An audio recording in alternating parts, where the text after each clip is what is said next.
A República Portuguesa foi proclamada no dia 5 de outubro de 1910, do alto das varandas da Câmara Municipal de Lisboa. E no mesmo momento foi anunciada a constituição de um governo provisório que era formado por personalidades de um grande relevo, não só dentro do Partido Republicano, mas na vida nacional. Eram Teófilo Braga, António José de Almeida, Afonso Costa, Bernardino Machado, Basílio Teles, Correia Barreto, Azevedo Gomes e António Luís Gomes. O presidente do governo provisório foi o professor Teófilo Braga.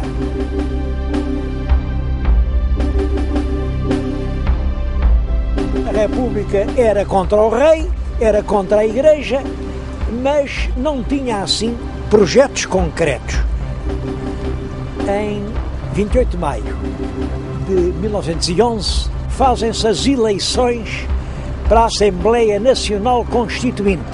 A Constituição foi feita rapidamente, era uma Constituição de tipo parlamentarista e submetia o governo ao apoio de uma maioria que parecia muito sólida. A verdade é que essa solidez desmoronou-se rapidamente. Porque dentro do Partido Republicano havia uma esquerda, uma direita e um centro.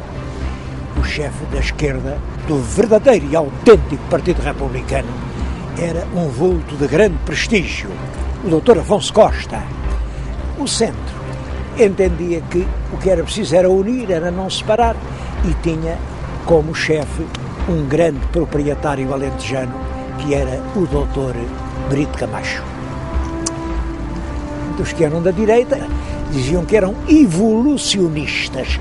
Evolução quer dizer, em vez de assim uma revolução súbita, uma revolução a causar estragos, traumatismos, descontentamentos, era preciso uma evolução na continuidade, como mais tarde se diria. E o chefe dos evolucionistas era o Dr. António José de Almeida, um homem também de grande prestígio. O Parlamento era o terreno das lutas entre todos esses partidos e a situação política portuguesa foi marcada por uma instabilidade política permanente. Basta dizer que entre 1911 e 1926 houve 44 governos, 7 parlamentos eleitos e 8 presidentes da República.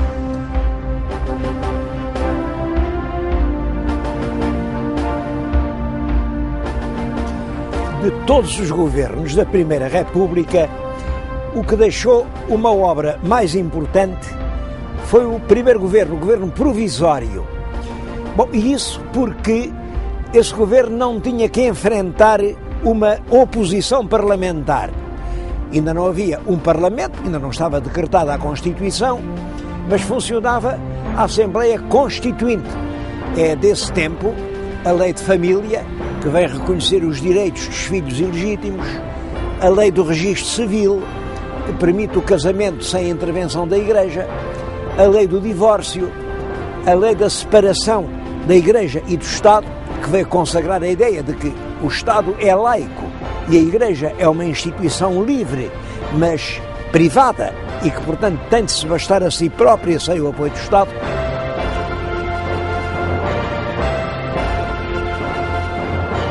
O episcopado tomou posições contra as medidas antirreligiosas e o governo proibiu a leitura das pastorais dos bispos, mesmo dentro das igrejas. É claro, houve muitos bispos que não obedeceram e por isso vários prelados foram perseguidos. Em 1913, o Vaticano quebrou as relações com o governo de Lisboa e todo esse conflito foi extremamente negativo para um regime que acabava de se implantar e que precisava da adesão de todos os portugueses. Um segundo fator de desgaste foi a intervenção de Portugal na Primeira Grande Guerra. O conflito teve o seu início no ano de 1914 e opôs as grandes nações ocidentais, a Inglaterra e a França, aos impérios centrais, que eram a Alemanha e a Áustria. Esses blocos aspiravam a uma posição de hegemonia na Europa e ao controle das fontes de matérias-primas que eram essenciais para o desenvolvimento económico que então todo o mundo ocidental estava a incentivar. Quando se viesse a fazer a paz, os vencedores, quaisquer que eles fossem, iam ficar para si com as colónias portuguesas, porque desde há muito tempo que sabia que eles tinham feito combinações para repartirem as colónias entre eles. Portanto, nós tínhamos que alinhar com alguma das partes, naturalmente com a Inglaterra, que era a nossa aliada desde há tantos séculos. Mas a Inglaterra não se mostrava nada interessada numa ajuda militar portuguesa. Quando, no ano de 1917, e a pedido do governo inglês, o governo português apreendeu cerca de 70 navios mercantes que se tinham vindo refugiar no Tejo. E isso, evidentemente, provocou uma declaração de guerra por parte da Alemanha. Foi para participarmos, efetivamente, nas hostilidades que aqui em Portugal se preparou um corpo de exército, 3 divisões, constituídos por 55 mil homens, e que era, em grande parte, armado e equipado pelos ingleses. Essas forças foram levadas para a frente da batalha durante o ano de 1917 e o episódio militar mais memorável da intervenção portuguesa na conflagração europeia foi a Batalha de La Alice, no dia 9 de abril de 1918. Deu-se uma grande ofensiva alemã que passou exatamente pela linha da frente onde estava o setor português e as nossas tropas foram literalmente esmagadas com devastadoras perdas humanas.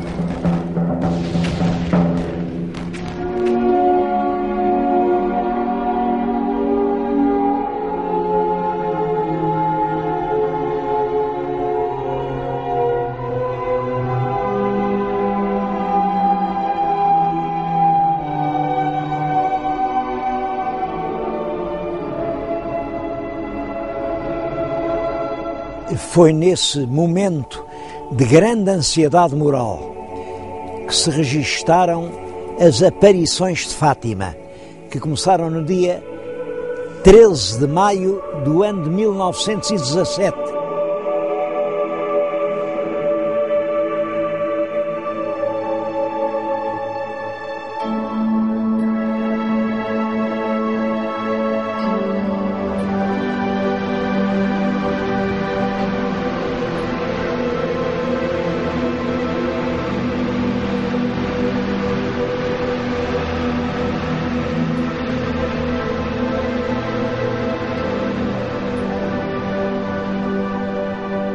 A veracidade das aparições foi rapidamente aceite pela grande maioria da população católica portuguesa, que via na guerra uma espécie de empresa da República. E a expressão política dessa conjuntura vem a ser o golpe de 5 de dezembro de 1917, pelo qual o Major Sidónio Pais faz um golpe militar, proclama uma nova lei, em que acaba com a Constituição, faz uma nova Constituição presidencialista e ele estabelece a República Nova.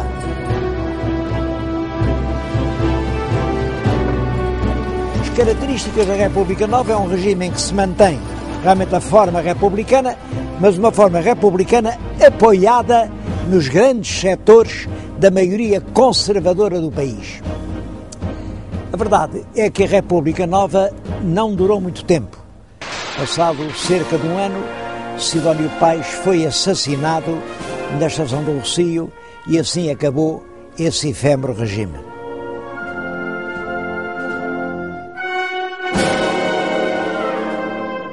Com a morte do presidente Sidónio, voltou-se à vigência da Constituição de 1911 e foi eleito Presidente da República o almirante Cândido Castro.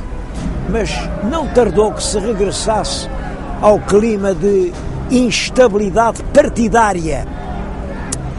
Em 11 de novembro de 1918, os alemães pediram o armistício e Portugal foi admitido à Conferência de Paz entre as potências vencedoras.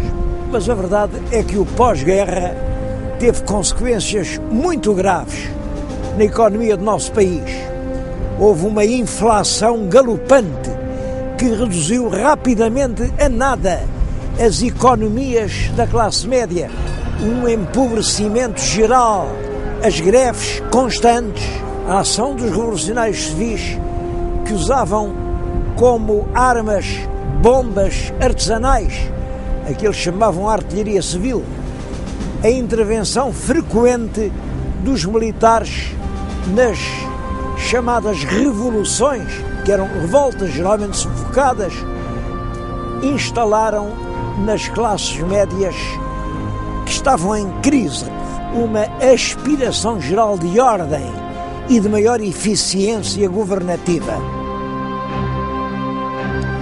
É esse clima geral que explica a eclosão de um movimento militar apoiado por vários partidos e dirigido contra o governo democrático. O movimento iniciou-se em Braga no dia 28 de maio de 1926, ficou conhecido por o 28 de maio, e teve como chefe operacional o general Gomes da Costa, que era um oficial com muito prestígio nos meios militares. As tropas de Braga encontraram a imediata adesão da maioria dos quartéis e, sem nenhuma oposição, entraram em Lisboa.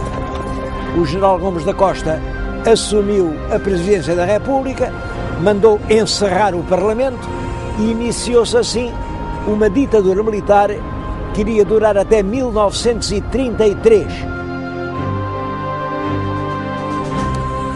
Gomes da Costa, há pouco tempo, esteve à frente da República e a ditadura militar debateu-se com todos os fatores de crise económica herdados do passado e também com uma cerrada oposição por parte de todos os partidos cuja atividade tinha sido proibida.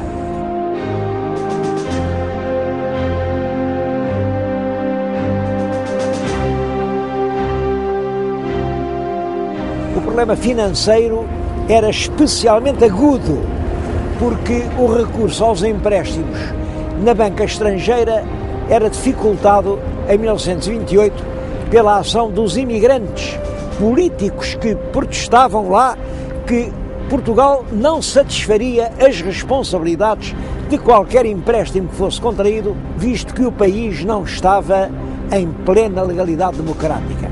Essa oposição à ditadura culminou com a revolta militar de fevereiro de 1927, o 7 de fevereiro, que eclodiu aqui no Porto e que também depois teve repercussão em Lisboa e que provocou centenas de mortos.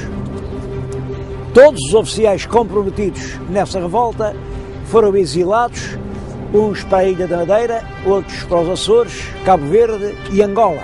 Muitos políticos notáveis saíram então do país e passaram a combater a ditadura no exílio.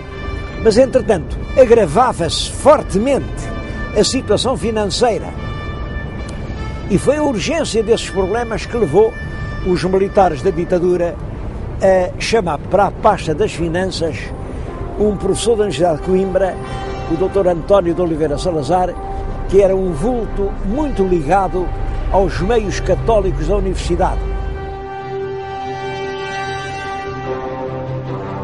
O novo ministro restabeleceu rapidamente o equilíbrio orçamental com uma enérgica contenção das despesas públicas. Entretanto, a presidência da República tinha sido ocupada pelo general Carmona, que em 1932 confiou ao Ministro das Finanças, o Dr. Oliveira Salazar, a chefia do governo. Logo no ano seguinte foi elaborado o texto de uma nova Constituição Política. Essa Constituição, de caráter fortemente presidencialista, atribuía uma grande força política ao governo e limitava os poderes dos parlamentos. É ao regime titulado por essa Constituição de 1933 que se deu o nome de Estado Novo. Os presidentes da República foram sucedendo, o general Carmona, depois o general Craveiro Lopes, depois o almirante Américo Tomás, mas o chefe do governo, que segundo a Constituição devia depender inteiramente da escolha do presidente, era sempre o mesmo, Dr. Oliveira Salazar. O governo exercia uma autoridade que só reconhecia como limites, como dizia a Constituição, a moral e o direito. E por isso não permitia a ação dos partidos políticos.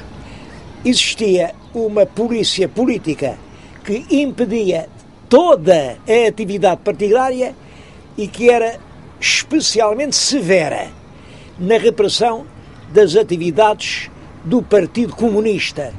Foi também sempre mantido um regime de censura prévia à imprensa e de tutela estadual sobre todos os meios da informação. As chamadas liberdades democráticas, como o direito de reunião, o direito de expressão, não se inscreviam no quadro dos objetivos do Estado. Ordem acima de tudo. A partir de 1930, seguiu-se um programa de obras públicas e uma reorganização geral do serviço público, com a publicação de um novo Código Civil importante, novo Código Penal.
Logo no início do regime, foi suprimida a frase oficial que era obrigatória nas comunicações públicas, os ofícios que se trocavam e que terminavam sempre saúde e fraternidade.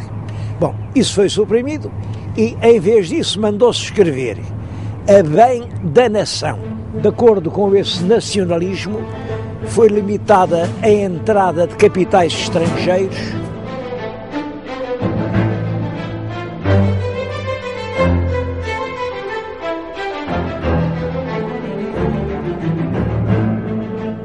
Portugal definiu uma posição de rigorosa neutralidade durante a Segunda Grande Guerra Mundial.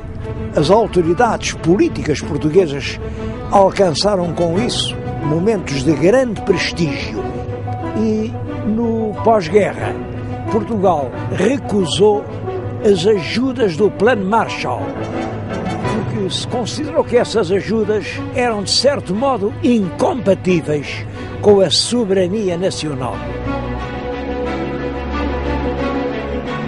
Depois da Primeira Grande Guerra Mundial, a ação colonizadora era não só admitida, como até exigida como um dever sagrado, mas depois da Segunda Guerra Mundial, a Carta das Nações Unidas veio estabelecer o direito de todos os povos à autodeterminação.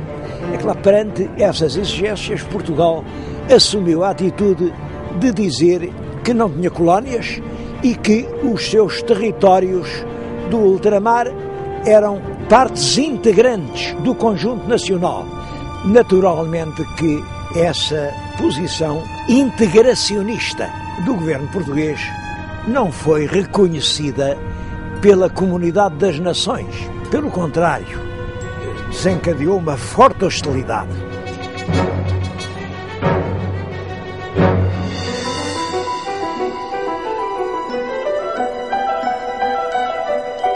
O primeiro grande golpe sofrido por essa política do Estado Novo deu-se no ano de 1961 e foi a invasão dos territórios de Goa, Damão e Diu, que formavam o Estado português da Índia.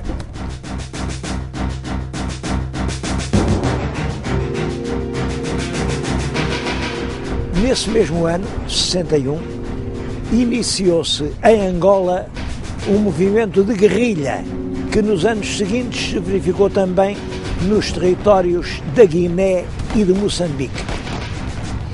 Esses movimentos dispuseram desde o início de um grande apoio internacional e sabia-se que quer os Estados Unidos da América, quer a União Soviética apoiavam e forneciam armamento e apoio diplomático aos movimentos da guerrilha.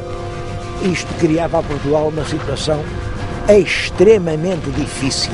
Durante 13 anos, Portugal manteve uma guerra nas 3 frentes africanas, de Guiné, Angola e Moçambique.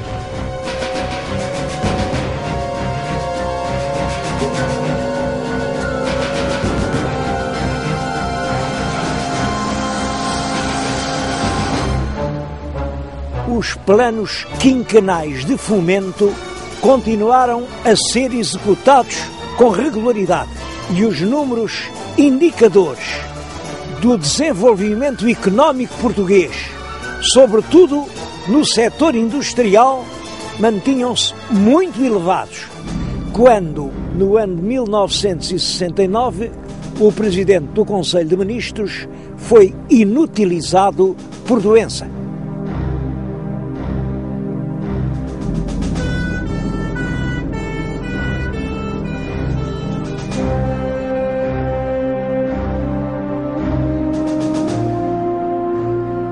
O Presidente da República, Almirante Américo Tomás, ouviu as chefias militares, convocou o Conselho de Estado e nomeou o novo chefe do governo, o professor Marcelo Caetano. Era um dos vultos mais ilustres do regime. Chamavam-lhe o Delfim do regime, porque se via nele o continuador da obra de Salazar. A verdade é que, por outro lado, a continuação do salazarismo sem Salazar aparecia para muitos responsáveis como um projeto impossível. Entre as fórmulas lapidares em que o Dr. Salazar concretizou um pensamento cuja riqueza igual à pré-naturalidade, encontra-se aquela frase tão divulgada e tão verdadeira, bem adequada a esta hora: todos não somos demais para continuar Portugal. Os setores políticos que aspiravam a uma mudança das instituições num sentido democrático julgaram que essa oportunidade tinha chegado com a subida ao poder do professor Marcelo Caetano.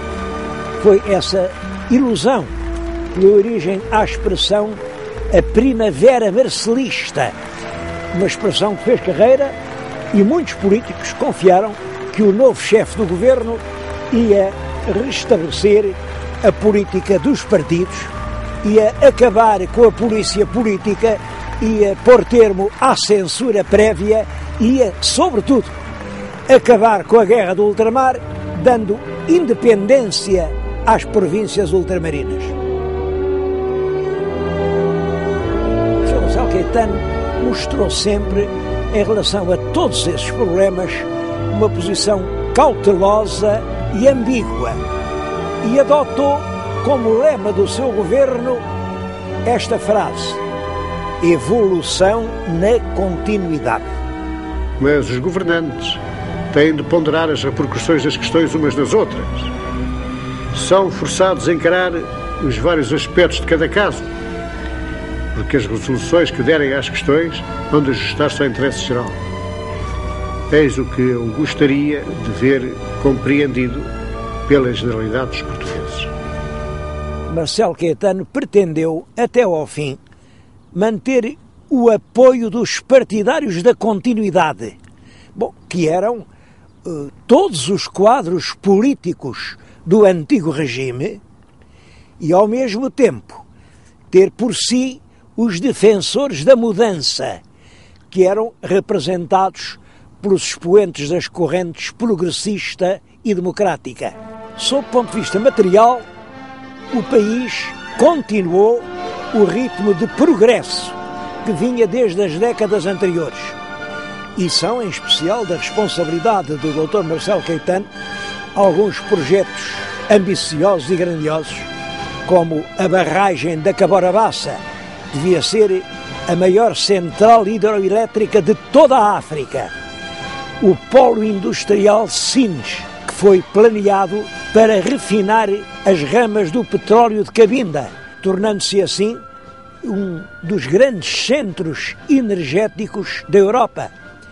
Ou a barragem do Alqueva, com a qual se tencionava irrigar uma grande parte do Alentejo, ou a irrigação da Cova da Beira, ou vários outros projetos que realmente representam uma grande vontade de modernizar o país.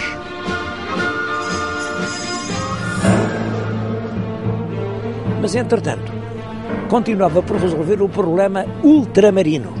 A Organização das Nações Unidas fazia uma pressão cada vez mais forte sobre o governo português, no sentido de ser alterada a tese oficial de que os territórios coloniais eram uma parte integrante de Portugal e, portanto, já tinham a sua autonomia. Querem que abandonemos Angola e Moçambique aos movimentos terroristas, esses movimentos que de sobra sabemos que estão apoiados pela União Soviética e pela China? Querem que entreguemos os portugueses que lá vivem, e muitos dos quais têm ali tudo quanto possuem? Querem que os entreguemos à descrição dos seus inimigos, dos nossos inimigos? Querem que desistamos da obra de fomento e de civilização que presentemente está em curso, traduzida por uma admirável pujança do trabalho e iniciativa que a segurança dada pela presença da soberania portuguesa desencadeou e mantém? As forças da direita não aceitavam nenhuma modificação a esse respeito e, por isso, o próprio Dr. Marcelo Caetano fez tímidas aproximações no sentido de dar satisfação às pressões internacionais. E o derrube do regime de Lisboa foi, a partir de certo momento, considerado como a única forma de se conseguir uma mudança do governo português quanto às colónias.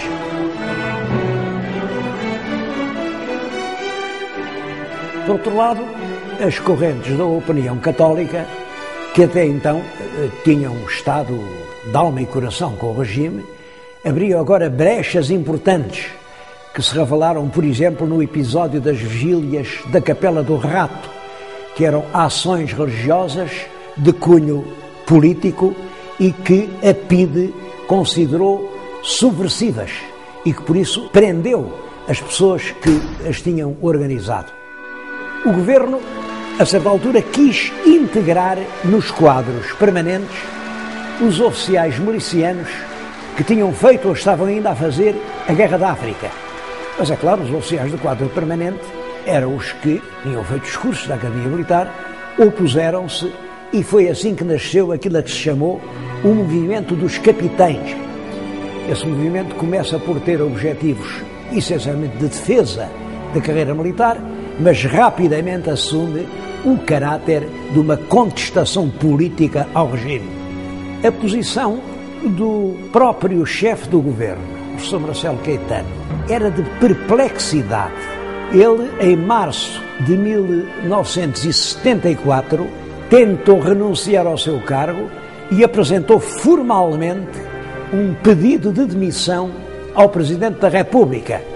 A justificação é que era ele o responsável pela ordem que o Ministro da Defesa deu para se publicar o livro do Jornal Spínola e que isso tinha sido um erro e quem faz erros deve pagá-los. A verdade é que estavam em curso já movimentos militares e mesmo nesse mês de março, um movimento que parte das Caldas Rainha vem abortar já às portas de Lisboa.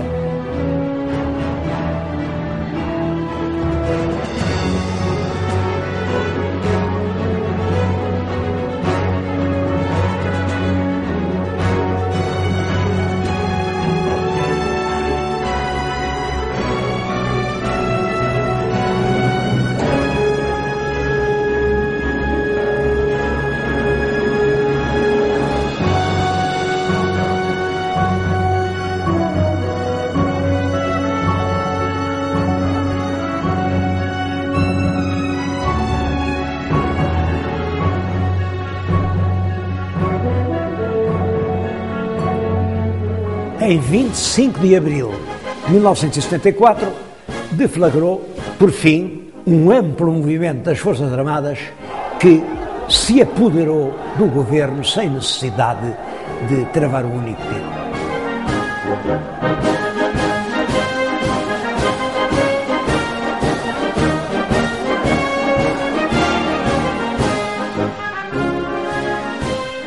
Estou a falar nisto num local que está diretamente relacionado com os acontecimentos. É uma sala no Regimento de Engenharia 1, na Pontinha, aqui nos arredores de Lisboa, e foi esta sala que serviu de posto de comando das operações. Estão aqui os próprios telefones de que os oficiais se serviam para dar as suas ordens às várias unidades. Tenho aqui a fotocópia do plano das operações. É um documento pormenorizado, que é da autoria do Major Otelo Saraiva de Carvalho. Tenho aqui os comunicados que daqui mesmo se foram fazendo à imprensa, da autoria do Tenente-Coronel Lopes Pires.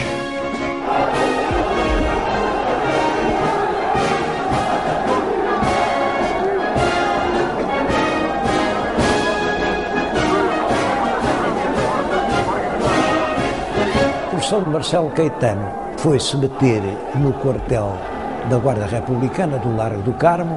O Presidente da República ficou em Belém, mas ambos foram presos e levados pelo movimento triunfante para a Ilha da Madeira e mandados seguir, pouco depois, para o Brasil, onde se fixaram. O Presidente Tomás ainda regressou a Portugal, o Dr. Marcelo Caetano morreu no seu exílio.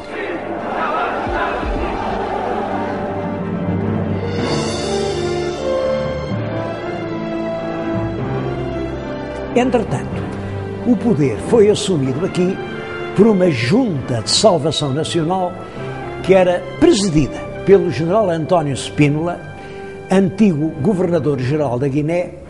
Ao fim do mês foi escolhido o primeiro chefe do governo, o professor Adelino da Palma Carlos, um antigo diretor da Faculdade de Direito de Lisboa e que era considerado um representante moderado do pensamento democrático.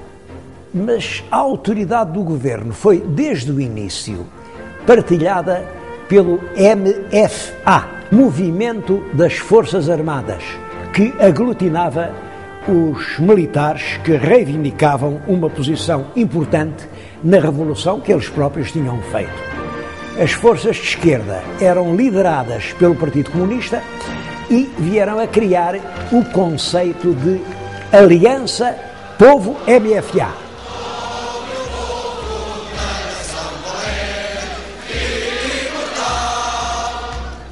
Mas o primeiro governo provisório, esse governo presidido pelo Dr. Palma Carlos, durou menos de 2 meses, porque rapidamente se considerou sem autoridade para dirigir o turbilhão de acontecimentos que a Revolução veio desencadear, e foi substituído pelo coronel Vasco Gonçalves na chefia do governo. Vasco Gonçalves era o oficial de mais alta patente no movimento das Forças Armadas e pretende, em consonância com o Partido Comunista, realizar profundas transformações na sociedade portuguesa.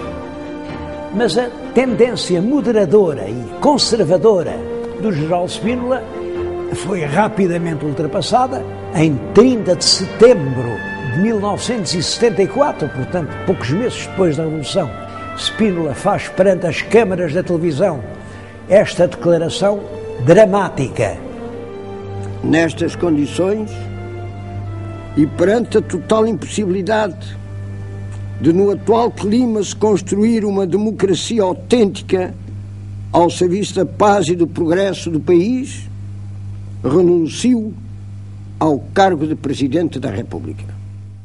A Junta da Salvação Nacional, que no seu início pretendia representar todas as forças políticas da oposição ao regime, mas que nesta altura, com aquela constante inclinação à esquerda, já estava reduzida a 3 elementos, designou como Presidente da República o general Costa Gomes. E o governo foi remodelado com a saída de todos os ministros que se opunham a uma política abertamente de esquerda. É claro que com a saída do general Spínola do governo desaparecia o mais grave obstáculo ao triunfo da tese da descolonização imediata. O abandono das colónias era-nos agora imposto por todas as potências do mundo, mas é claro que isso representava uma mudança essencial na história de Portugal. E por isso a opinião estava profundamente dividida sobre o caminho a seguir. A admissão de Spínola representou a derrota do ponto de vista federalista e o triunfo da tese das independências imediatas. Pelo Acordo de Argel, que é de 26 de agosto de 1974, Portugal reconheceu a independência do Estado da Guiné. Também nesse mês de agosto se iniciaram as negociações com Moçambique e na Conferência de Lusaka, de 7 de setembro desse mesmo ano, a independência total de Moçambique foi marcada para o dia 26 de junho de 1975. Em Angola, a situação era muito mais complexa. Bom, em primeiro lugar, Angola era uma região muito rica, com grandes recursos. Era a Angola do petróleo, dos diamantes, do ferro do coíma, do algodão, do café. É claro que isso mesmo é que aguçou o apetite das grandes potências. E cada bloco inspirava o seu movimento. A América estava na base do FNLA, a União Soviética e os países comunistas apoiavam o MPLA, controlando uma grande parte dos povos do interior de Angola. Havia a UNITA, presidida pelo carismático Jonas Savimbi. Pouco depois do general Costa Gomes assumir a presidência da República, iniciaram-se negociações oficiais entre esses 3 partidos e o governo português, que conduziram ao Acordo do Alvor, assinado no dia 15 de janeiro de 1975. Os 3 partidos prometiam estabelecer a paz entre si e organizar um governo de coligação. E a data da independência de Angola foi marcada para o dia 11 de novembro de 75. A verdade é que não se estabeleceu paz nenhuma. Pelo contrário, a guerra tornou-se mais feroz, mas apesar de tudo isso, o governo português reconheceu a independência no dia 11 de novembro. Também foi reconhecida a independência de São Tomé e Príncipe.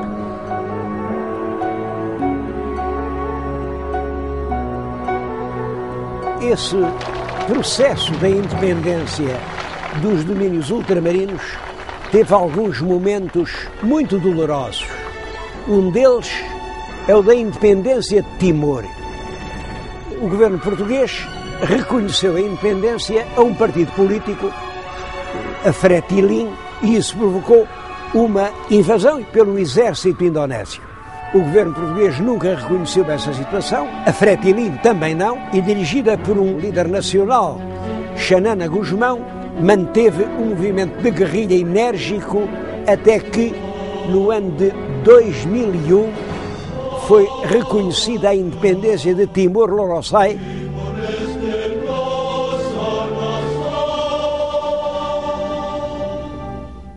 Macau teve um destino diferente.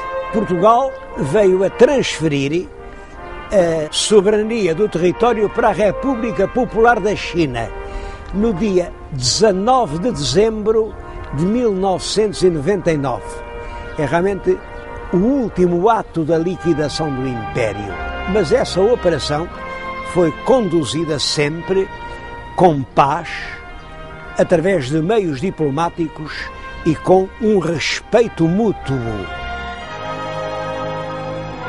Entretanto, em Portugal, a Revolução prosseguia no sentido da implantação de uma república popular, de uma sociedade sem classes, isto é, num sentido nitidamente antiburguês e revolucionário. Por isso, ainda antes de elaborar a Constituição, o governo começou a decretar reformas de fundo, a nacionalização das empresas, a reforma agrária com a expropriação das grandes propriedades agrícolas, encorajava o movimento da autogestão, pelo qual as comissões de trabalhadores expulsavam os empresários, o que teve por efeito a saída de imensos empresários do nosso país e a consequente imigração dos capitais, acelerou o processo de independência das antigas colónias, que teve também por consequência o regresso apressado a Portugal de cerca de 500 mil de antigos residentes nos espaços ultramarinos, que em grande parte voltavam sem nada, eram os chamados retornados.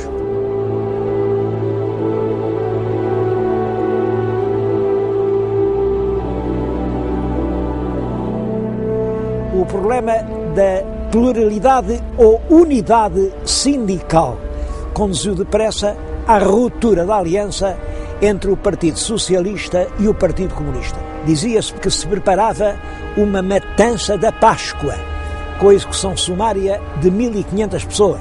Foi esse o ato que fez Spínola, segundo ele dizia, a tentar um golpe militar no dia 11 de março de 1975.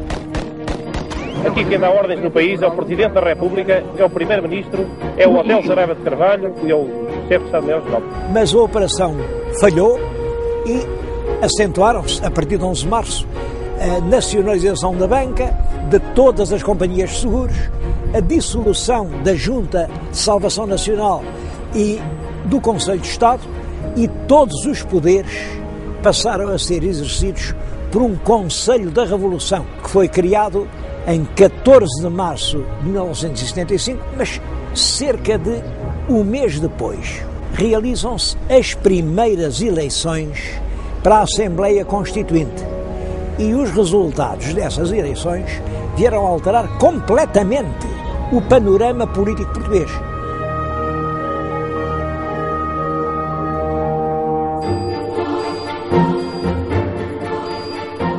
O partido mais votado foi o Partido Socialista, obteve 38% dos votos, ao passo que o Partido Comunista não passou dos 12,5%. Esses resultados eleitorais significavam claramente uma vitória do centro. Partido Socialista e Partido Social Democrático tinham mais de metade dos votos do país.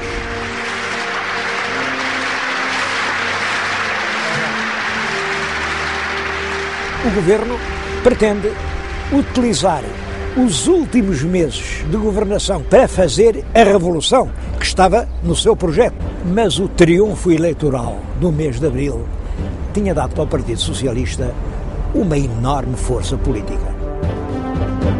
Tratava-se agora de contrapor a legitimidade civil representada pelo triunfo nas urnas à legitimidade revolucionária que o Conselho da Revolução dizia representar. E o conflito latente entre os dois partidos, os do centro e os da esquerda, leva os ministros socialistas a abandonarem o governo e logo a seguir o Partido Socialista organiza em Lisboa, aqui na Fonte Luminosa, um comício que reuniu centenas de milhares de pessoas. O Dr. Mário Soares, num discurso muito enérgico, denunciou o perigo que estávamos a atravessar de cair numa ditadura de esquerda.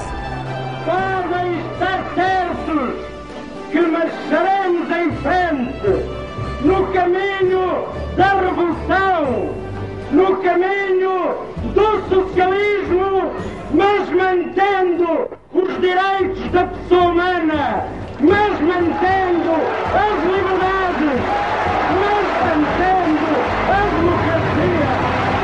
Inicia-se então o período que ficou conhecido como o Verão Quente e chega a recear-se a Guerra Civil. Em muitas povoações, sobretudo no norte de Portugal, as sedes do Partido Comunista, em muitos casos, foram incendiadas. Em agosto, 9 membros do Conselho da Revolução publicaram um documento em que se oponham ao totalitarismo do Bloco Comunista, pondo, enfim, na linha das grandes democracias ocidentais. E a Assembleia do Exército, reunida em Tancos, decidiu demitir os oficiais que representavam o Exército no Conselho da Revolução. Um desses oficiais era o general Vasconcelos, que se via privado de legitimidade para continuar no governo e foi substituído pelo almirante Pinheiro de Azevedo, que era considerado um partidário da moderação e do alinhamento com a Europa, mas não teve força para dominar a agitação que parecia ter-se mesmo instalado no país. Da República. O sexto governo veio para ficar e ficará enquanto o povo português quiser. O povo é sereno. O povo é sereno. O povo é sereno. O povo é sereno, não tem perigo. É apenas fumaça. Em setembro desse ano, o edifício do Parlamento esteve cercado por elementos revolucionários e sucederam-se episódios tão graves como, por exemplo, o ataque e o incêndio da Embaixada da Espanha, o silenciamento da Rádio Renascença com uma carga explosiva que foi lá mandada colocar pelo governo. E, por fim, isto culminou por uma declaração do governo dizendo que estava inibido de governar. Já chega, não gosto de ser sequestrado, é uma coisa que me chateia. Isto não é fácil de resolver, é difícil. Vocês já viram agora o governo suspender a sua atividade? É assim, fora do normal. O movimento militar de 25 de novembro, desencadeado pela esquerda, foi rapidamente dominado pelas forças fiéis ao governo e marcou o fim dessa tentativa de escalada marxista e o triunfo definitivo da linha moderada da Revolução.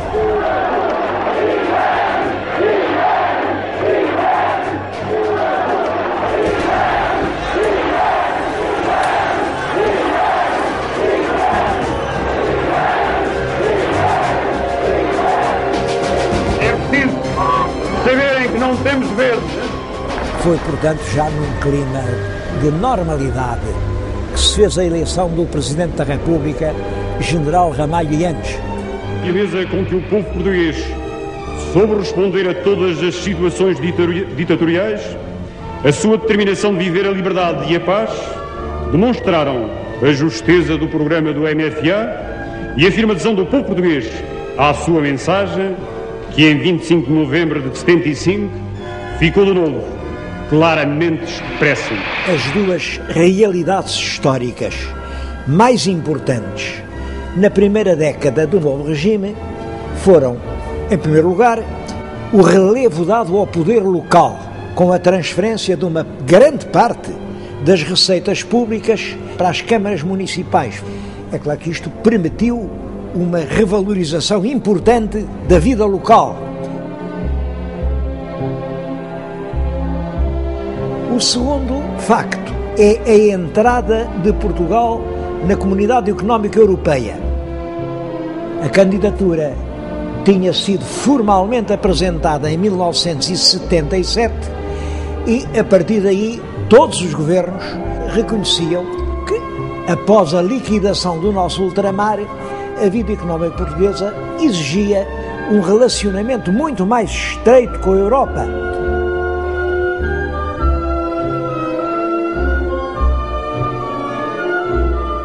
O ato formal de adesão só se verificou depois de 8 anos de negociações e teve lugar no ano de 1985, num ato solene que teve como cenário o claustro manuelino dos Jerónimos.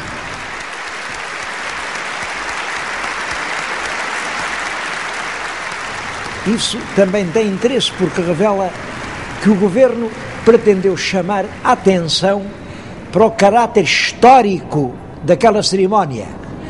Era realmente toda a história nacional que mudava o seu rumo. O Governo inscreve no centro das suas preocupações a melhoria da qualidade de vida e do bem-estar dos portugueses, essência da sua luta pela justiça e por mais sólidos suportes materiais e culturais da liberdade. O primeiro mandato presidencial do general Ramalhianes terminou em 1981. Os partidos de direita coligaram-se naquilo que se chamou a Aliança Democrática, AD, e resolveram apresentar um candidato, era o general Soares Carneiro. Durante essa campanha, quando o primeiro-ministro, Dr. Francisco Sá Carneiro, tentava dirigir-se para o Porto, o avião em que viajava caiu pouco depois de levantar voo e morreram todos os seus ocupantes. É o desastre de Camarate. Num horrível acidente de aviação, morreu hoje, ao princípio da noite, o primeiro-ministro de Portugal, Dr. Francisco Sá Carneiro. Ignoramos ainda as causas do acidente, que serão apuradas no mais rigoroso inquérito a que se procederá de imediato. As autoridades oficiais afirmaram que se tratava simplesmente de um acidente, mas a hipótese de um atentado nunca pode ser completamente afastada.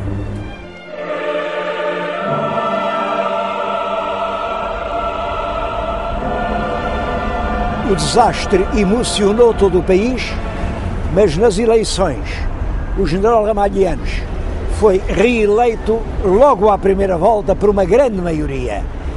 Ele agora tinha do seu lado não só a metade conservadora do país, que o tinha imposto na primeira volta, mas também a metade progressiva, que o tinha reconhecido como um homem capaz de realizar as suas aspirações. Sá Carneiro foi substituído no governo pelo Dr. Francisco Pinto Balsemão, mas a AD pouco mais tempo durou. O desalento é quebrado apenas por um acontecimento que encheu a nação de orgulho. Winner of the gold medal, representing Portugal, Olympic champion Carlos Lopes.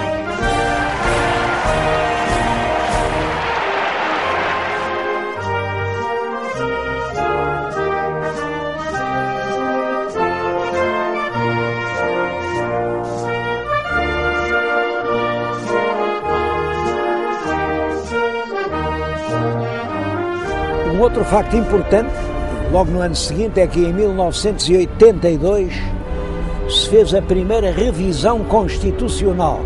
Foi extinto o Conselho da Revolução, que era composto exclusivamente por militares, que tinham uma espécie de funções de Tribunal Constitucional. O general Ramalhianes foi reeleito para um segundo mandato e ao general Ramalhianes sucedeu na presidência o Dr. Mário Soares, que era o líder do Partido Socialista e uma personalidade de excepcional fulgor político. Houve uma renhida campanha em que o resultado chegou a parecer duvidoso, mas as urnas deram a vitória ao candidato socialista, que na própria noite em que estavam a acabar de se contar os resultados, e ele anunciou solenemente que iria ser o presidente de todos os portugueses. Serei, em absoluto, fiel aos meus compromissos, isto é, que serei o presidente de todos os portugueses, como fui no passado. Promessa que ele cumpriu, o que lhe valeu uma reeleição, com o apoio do próprio PSD, o seu antigo antagonista. O seu prestígio abriu certamente o caminho a um novo candidato do Partido Socialista, o Dr. Jorge Sampaio, e também Jorge Sampaio se viu reeleito para um segundo mandato numa vitória fácil. A terceira situação que se deve salientar é a estabilidade política. Regressou-se assim a uma espécie de novo rotativismo entre as forças do centro. Por um lado, o centro-direita, protagonizado pelo PSD, por outro, o centro-esquerda, representado pelo PS. Essas duas tendências têm-se revezado no poder e à vigência do PSD deu-se o nome de cavaquismo, por ser chefe do governo o líder do partido, o professor Aníbal Cavaco e Silva. O PSD dominou o governo durante toda a década de 85-95 e realmente reintroduziu a ordem administrativa e financeira no país. É claro que para isso tiveram um peso decisivo as injeções de fundos internacionais resultantes da entrada de Portugal na União Europeia. Alguns dirão que ficámos aquém do desejável. Outros considerarão que fomos longe demais. Não é uma etapa final. É antes o começo de um novo ciclo. A maioria desses fundos foi aplicada em infraestruturas e numa eficiente rede de estradas de tipo novo, mas em janeiro de 1995, o primeiro-ministro Cavaco e Silva anunciou que não se iria recandidatar ao cargo de presidente do PSD. Esse anúncio causou surpresa e decepção para os admiradores da sua obra política e talvez por isso o PSD perdeu as eleições legislativas do ano de 95 e o centro-esquerda voltou assim ao poder, agora representado pelo secretário-geral do Partido Socialista, engenheiro António Guterres. O governo do engenheiro António Guterres, de 1995 até 2001, marca uma época de paz política, de tolerância, de ampla liberdade. Afirmo solenemente, pela minha honra, que cumprirei com lealdade as funções que me são confiadas.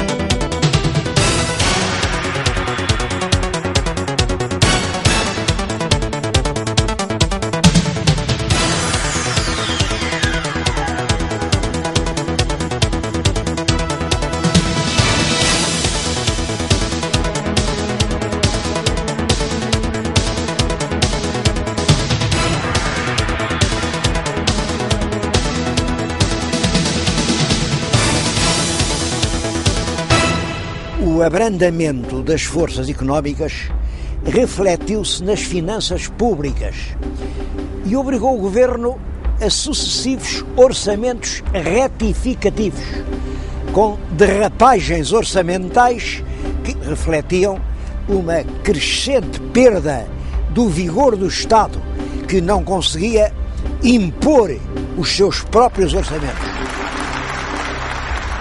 Uma hostilidade generalizada dos instrumentos de opinião, em particular da imprensa, influenciou muito os resultados das eleições autárquicas de dezembro de 2001. Nessas eleições, os autarcas do PSD obtiveram vantagem sobre os autarcas do PS, o primeiro-ministro António Guterres interpretou esses resultados como uma perda de confiança política.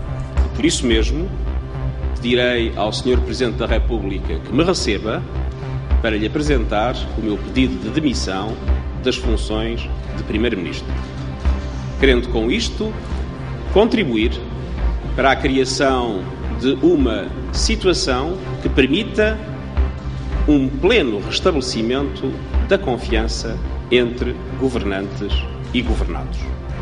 De harmonia com a disciplina estipulada na Constituição, o Governo passou então à condição precária de puro governo de gestão, isto é, governo que se ocupa só da administração corrente, das coisas simples.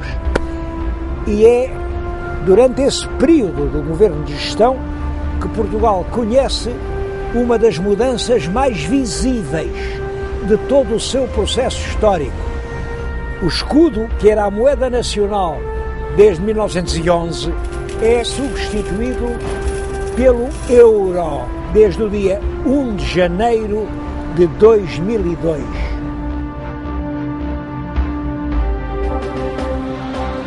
As eleições legislativas foram então marcadas para o mês de março de 2002 e os resultados das urnas deram o primeiro lugar, mas não deram a maioria absoluta, ao Partido Social Democrático, que era liderado pelo Dr. Durão Barroso. Considero esse mandato uma grande responsabilidade. Pelo meu lado, farei tudo, mas tudo o que estiver ao meu alcance para dar a Portugal uma solução de estabilidade e de credibilidade. De harmonia com a Constituição, o chefe do partido mais votado foi chamado a formar o governo e ele, para ter maioria, coligou-se com o CDS, liderado pelo Dr. Paulo Portas, que no novo governo assume uma posição chave. É Ministro de Estado e, ao mesmo tempo, Ministro da Defesa Nacional. Esta nova equipa governativa inicia os seus trabalhos com uma denúncia da situação das finanças públicas, condenando por esse resultado o governo anterior.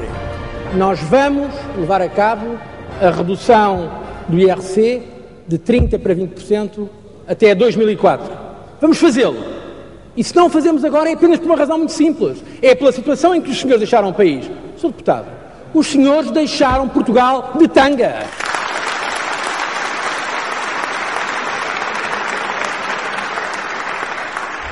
E há muitos portugueses que se interrogam sobre qual seja o grande projeto nacional que deve constituir a razão de ser da nação portuguesa.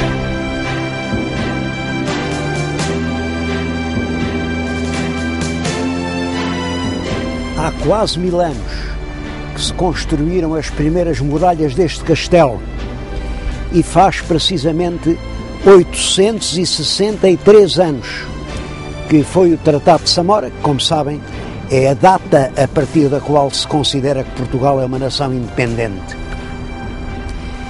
Foram muitos séculos, todos difíceis e todos diferentes. É o século XII, o século da fundação, de Dom Afonso Henriques, da luta contra os mouros, das grandes catedrais românicas. Depois o século XIII, o século dos forais, o século da Revolução de Dom Afonso III, o século em que começa em Portugal o estilo gótico. O século XIV, a Revolução do Mestre Davis, a glória de Aljubarrota. O século XV, o século daquele povo que vemos pintado nos painéis. O século das capelas imperfeitas, das caravelas no Atlântico, o tempo do infante Dom Henrique. O século XVI, a glória do Império, da Índia e do Brasil. O século XVII, as sombras no céu de Portugal, mas a expansão portuguesa alastrada no mundo. O século XVIII, o ouro do Brasil, Dom João V, as reformas de Pombal. O século XIX, século de martírio, das invasões francesas, das lutas fratricidas, mas também dos grandes progressos, os primeiros comboios, os primeiros selos, os primeiros telégrafos. O século XX, o século em que vêm os primeiros aviões e os grandes aviadores, o século dos últimos fumos do Império. Agora estamos no início de um século novo e do novo milénio. Nesta etapa da nossa grande capinhada histórica, muitos portugueses desejariam uma definição mais clara de um projeto de vida coletiva para o futuro. A história diz-nos quem fomos, mas é a política que tem de nos dizer quem iremos ser.